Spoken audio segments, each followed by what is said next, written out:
Bonjour chers frères et sœurs en Christ, que la grâce, la paix, la miséricorde de notre Seigneur Jésus-Christ vous soit abondamment multiplié. Shalom et bienvenue dans cette nouvelle vidéo de 7 minutes de pain quotidien du 14 janvier 2026.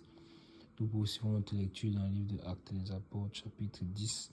Nous allons lire aujourd'hui le verset 25. Nous avons vu dans la vidéo précédente que Pierre, l'apôtre, est finalement parti avec les hommes que Corneille avait envoyés venir le chercher alors qu'il était à Joppé, logé chez un certain Simon Corrieux, où il avait d'ailleurs passé un certain temps après avoir visité d'autres frères dans cette contrée-là, et avant cela à Lyde également.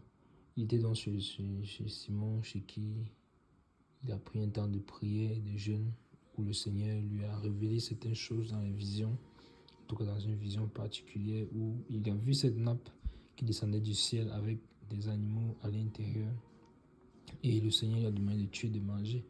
Lui donc, étant juif, sachant qu'il ne doit pas manger des animaux impurs, a refusé. L'expérience s'est répétée à 3 reprises, puis la nappe est remontée vers le ciel d'où elle était venue. Et le Seigneur lui a fait savoir qu'il ne doit pas regarder impur ce que Dieu lui a déjà regardé comme pur.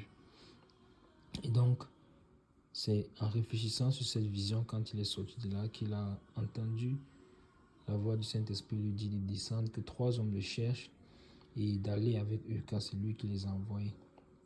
Ces hommes donc avaient été envoyés effectivement par le Saint-Esprit. Et quand le Saint-Esprit dit c'est moi qui les ai envoyés, en réalité, c'est l'ange du Seigneur qui est apparu à Corneille, homme centenier craignant Dieu, qui avait une conduite exemplaire devant Dieu, qui cherchait à connaître Dieu, sachant qu'il y a un Dieu qui existe. L'ange donc du Seigneur lui a apparu, lui a donné des instructions d'aller chercher Pierre. Donc quand le Saint-Esprit dit, c'est moi qui les ai envoyés, donc vous voyez que c'est le Saint-Esprit qui est au contrôle de tout. Il est au contrôle de tout, il gère tout, comme le Seigneur avait promis. Et c'est lui qui a la manœuvre. Pierre s'est donc levé, il n'a pas désobéi à la vision qui céleste, mais il a obéi. Il a, après avoir reçu ces 3 personnes qui sont venues à la maison de Simon, le lendemain, ils ont pris la route. C'est ce que nous avons vu. Nous avons donc vu que Corneille les attendait impatiemment, sachant que le chemin aller c'était au moins 2 jours et le chemin retour au moins 2 jours de marche. Donc, Corneille, étant un homme sage, a appelé toute sa maison, ses proches et ses amis intimes. Et il était donc impatient de savoir pourquoi est-ce que le Seigneur a envoyé chercher l'apôtre Pierre. Et ils sont donc là. On peut déjà s'imaginer les voir assis au salon en train d'attendre de voir d'abord cet homme que l'Esprit a envoyé chercher et ensuite d'entendre les paroles qui sortiront de sa bouche pour savoir ce que le Seigneur a prévu pour lui. Donc, nous allons lire le verset 25 qui nous concerne aujourd'hui. Le verset dit ceci: lorsque Pierre entra, Corneille, qui était allé au-devant de lui, tomba à ses pieds et se prosterna. Amen. Amen, amen, amen. Encore une fois, mes bien-aimés, je suis toujours vraiment impressionné par le caractère de cet homme nommé Corneille. Cet homme nommé Corneille. Un homme centenier qui avait une position, une certaine position, un certain rang social, qui a des hommes sous sa garde, qui a des hommes encore sous ses ordres, qui a un bon salaire, mais il craint Dieu, il a vraiment la crainte de Dieu, cet homme. La parole de Dieu nous avait déclaré déjà dans ce chapitre 10 au verset 1 qu'il faisait beaucoup d'aumônes au peuple, donc il prenait de son salaire pour se souvenir de ceux qui sont dans le besoin. Et en plus de cela, il priait Dieu continuellement et il avait la crainte de Dieu. C'est magnifique vraiment, encore une fois de plus. Et ce verset 25 nous dit quoi? Dès qu'il a vu Pierre, il s'est levé, il s'est jeté à ses pieds. Donc, Pierre n'a même pas encore ouvert la bouche. Il ne sait même pas encore pourquoi est-ce que Saint-Esprit l'a envoyé chercher. Mais il se jette simplement à ses pieds. Il se jette à ses pieds.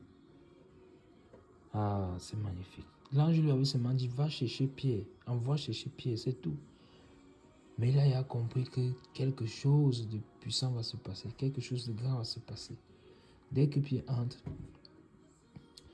Souvenons-nous que c'est le Saint-Esprit qui a envoyé ces hommes. Donc, pendant que maintenant Pierre et ces 3 hommes, plus ceux avec qui Pierre est parti, les quelques frères qui sont partis avec lui, pendant qu'ils sont en train de se déplacer pour aller à Césarée, l'Esprit de Dieu est en train de les accompagner. Donc, quand Pierre entre avec ses frères-là, c'est l'Esprit de Dieu qui entre dans la maison de Corneille.